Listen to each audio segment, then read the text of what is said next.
रोना तथा जीभ चाटना प्रारंभ कर दिया और वह महादेव के ही सामने महाघोर शब्द करने लग गया। विचित्र दर्शन वाले उस बालक के उत्पन्न होते ही शंकर जी ने गौरी जी से कहा, निमील्य नेत्राणि कृतं च कर्मा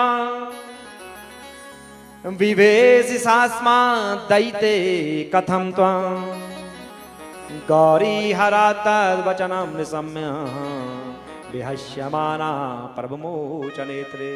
हे प्रिय, तुमने मेरे नेत्रों को बंद करके जो कर्म किया है ना, उसी का ये फल है। अब उसी से भयभीत क्यों हो रही हो? ये तो तुम्हारा ही कर्म है। किसने कहा था तुम मेरी आंखें बंद करो और फिर अब इससे तुम भयभीत हो रही हो? महादेव जी के वचन को सुनकर हंसती हुई गौरी उनके नेत्रों को छोड़ देती है।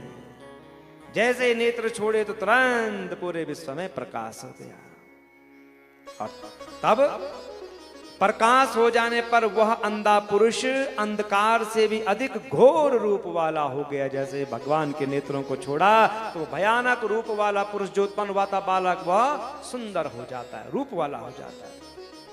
तो गौरी कहती है, फिर भगवान शंकर से पूछती है, कोयम विरूपो भगवान निजातो नवक्रतो घोर भयंकरस्य वदस्व सत्यम मम किम निमित्तं सृष्टोऽथवाक्येन च कस्य पुत्रा। हे भगवान, हम दोनों के सामने यह घोर भयंकर विकृतिकार ये कौन उत्पन्न हो गया है? कौन है ये? तो भगवान कहते हैं गौरी से, शृण अंबिके यद्भुत वृत्तकारे उत्पन्न येषोद्भत चंड वीर्या निमीलिते चक्षुषि में भवत्याः स्वस्वेदजो में दकनामधेया। हे देवी, अद्भुत चरित्र करने वाली है अंबिके, तुम्हारे द्वारा मेरे नेत्र बंद कर दिए जाने पर जो तुम्हारे हाथ से श्वेत की बूंद टपकी थी, उसी से ये महाबलशाली पराक्रमी अंधक नाम वाला असुर प्रकट हो गया है। ये तुम्हारी ही कृपा है देवी, तुम्ही ने इसको प्रकट किया, तुम्ही इसकी जन्मदात्री हो। अतः तुम्ही दयापूर्वक अपनी सखियों के साथ गणों से इसकी रक्षा करो।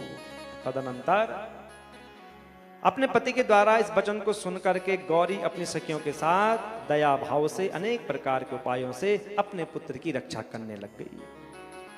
एक बार शिशिर काल उपस्थित होने पर अपने बड़े भाई की संतति वृद्धि को देख करके, मेरे बड़े भाई की तो संतान है, मेरी संतान ही नहीं है, तो तब ये सब देख करके अपनी स्त्री से प्रेरित होकर के पुत्र की कामना करने हेतु तो हिरण्याक्ष तपस्या करने के लिए वहां पहुंचता है। देखो, भगवान शंकर की ऐसी कृपा होती है, जो भगवान शंकर की पूजा तो दूर, जो केवल भगवान शंकर के मठ में जाकर के, मंदिर में जाकर के अगर झाड़ू भी लगाता है ना, तो भगवान उसको भी संतति देते हैं, लिख करके ले लो, उसकी सारी कामनाओं को पूरी करते हैं। केवल वहां झाड़ू पोछा सफाई करो, उससे पूरा फल मिल जाता है, क्योंकि बाबा ऋण नहीं रखते हैं, दे देते हैं। तो आज जो है कि हिरण्याक्ष वहां चले गया, वह कश्यप पुत्र असुर वन का आश्रय लेकर के क्रोधादि दोषों से जीत करके पुत्र प्राप्ति के निमित्त काष्ठ के समान स्थिर होकर के भगवान शंकर के दर्शन हेतु तपस्या करने लग गया।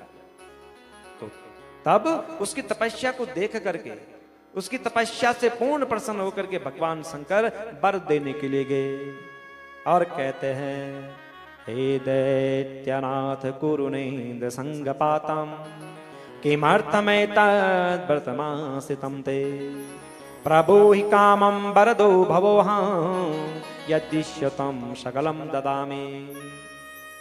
हे दैत्यराज, तुम अपनी इंद्रियों को कष्ट मत दो। किस निमित्त से यह तुम व्रत कर रहे हो? मैं तुम्हें वरदान देने आया हूं, जो तुम्हें वरदान चाहिए मुझसे मांगो। तो हिरण्याक्ष कहता है, पुत्रस्तु मे चंद्र ललाट नास्ति सुवीर्यवादेन्द्र गुलानुरूपी तदधर्म तत्मात्रमास्तितोऽहं तम देहि देवे सुवीरवंता।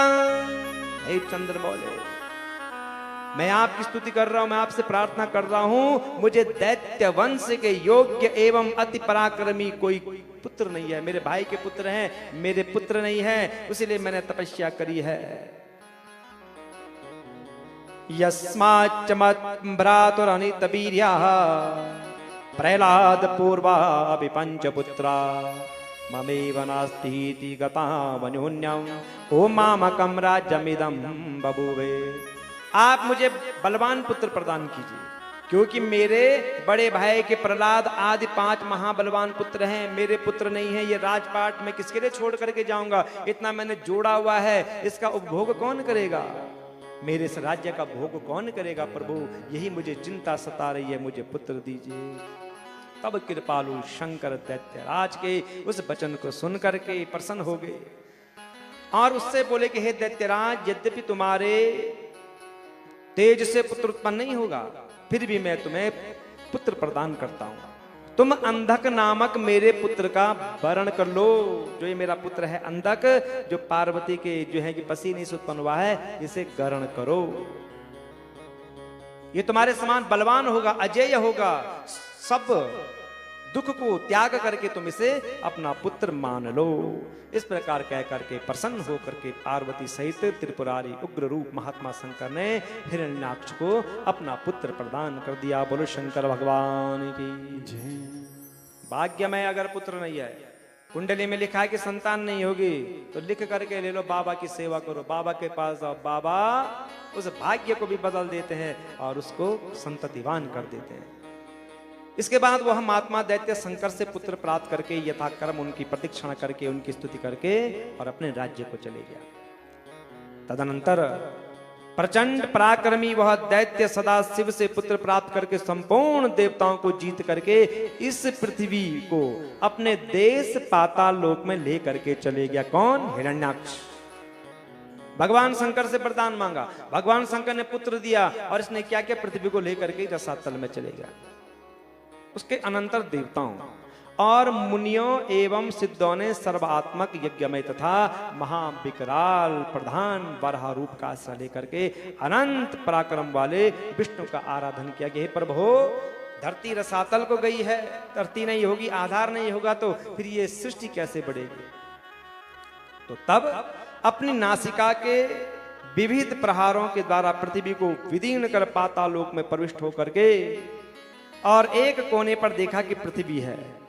जैसे ही भगवान वराह उस पृथ्वी को लेकर के आ रहे थे, उसी समय हिरण्याक्ष भी वहां पहुंच गया और हिरण्याक्ष भगवान पर प्रहार करता है और भगवान वराह क्या करते हैं? खेल खेल में हिरण्याक्ष का वध कर डालते हैं और पृथ्वी को ला करके पुनः स्थापित करके और 12 भगवान अपने लोक को चले जाते हैं। बोलो नारायण भगवान की जय। वराह रूप धारण करने वाले भगवान विष्णु के द्वारा भाई हिरण्याक्ष का वध कर दिए जाने पर हिरण्यकश्यप को बड़ा ही क्रोध आता है कि इन देवताओं ने हर समय हमारे साथ अत्याचार ही किया है, हमारे साथ भेदभाव ही किया है। तो विष्णु से बैर करके अपने सैनिकों को आज्ञा दे दी कि कहीं भी कोई भी शुभ अनुष्ठान नहीं होना चाहिए, जहां भी यज्ञ अनुष्ठान हो वहां तुम जो है कि सबको समाप्त कर डालो। सारे असुरों को आज्ञा देता है। तब वे निर्दयी असुर अपने स्वामी की आज्ञा प्राप्त करके देवताओं तथा प्रजाओं को कष्ट देने लगे। हिरण्यकश्यप ने भी भाई के मर जाने से दुखित होकर के उसे तिलांजलि आदि प्रदान करके उसकी स्त्री को सांत्वना दी।